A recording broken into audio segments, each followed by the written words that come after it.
Randy Kissinger. I'm one of the instructors here at Hack CDL training program. Today we're going to learn our in-cab pre-trip inspection. The first thing I'm going to do is put my seatbelt on. I'm going to check my 5 safety items. My seatbelt locks properly, is not frayed, is not damaged in any way. The next thing I'm going to look for is my driver report. My driver inspection report to make sure it's filled out and signed by the previous driver and make sure all my documents are in order. Then I'm going to check to make sure I have at least a 10 BC fully charged up-to-date fire extinguisher. I'm going to check my 3 reflective triangles to make sure they're mounted properly and they're not damaged.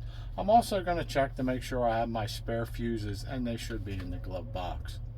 At this point, now I'm always going to start from the top and work myself down. My headliner properly mounted, not damaged, not hanging. All my in-cab lights work properly and they're not damaged. There's nothing in my cubbies that's going to fall out onto the floor. My visors work properly and they are not hanging as well. My mirrors are clean, clear, and they are adjusted to me on both sides.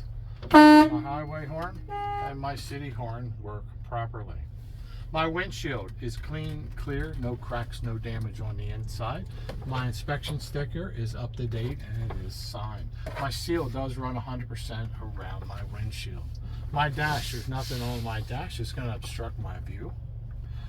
I'm going to go to my rear windows. They are clean, clear, no cracks, no damage as well, and my seal runs 100% around.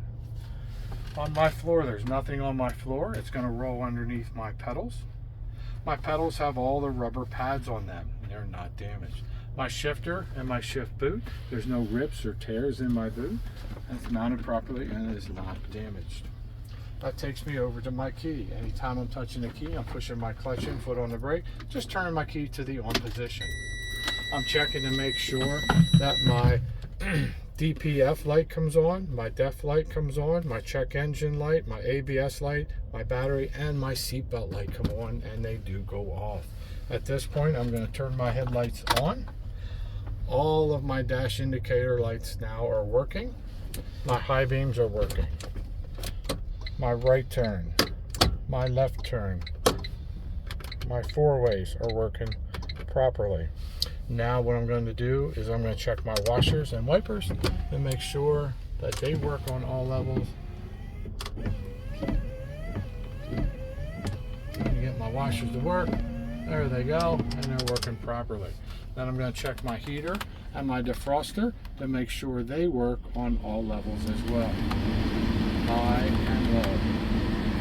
Very good. My defroster and my heater work properly. Now I'm going to perform a safe start and I'm going to check all of my gauges. Clutch in, foot on the brake, verify it's in neutral. The first thing I'm checking to make sure that my oil pressure comes up within the first 5 seconds. It's working. My water temperature is building to operating range between 170 and 210. My RPM gauge is working. My charging system should be charging between 12 and 14 volts. My speedometer, I'll check out when I do my service brake test. My fuel gauge matches what's in the tank, just like the DEF gauge matches what's in the tank. My primary and secondary air gauges are working. They should be between 120 and 140 when the governor kicks off.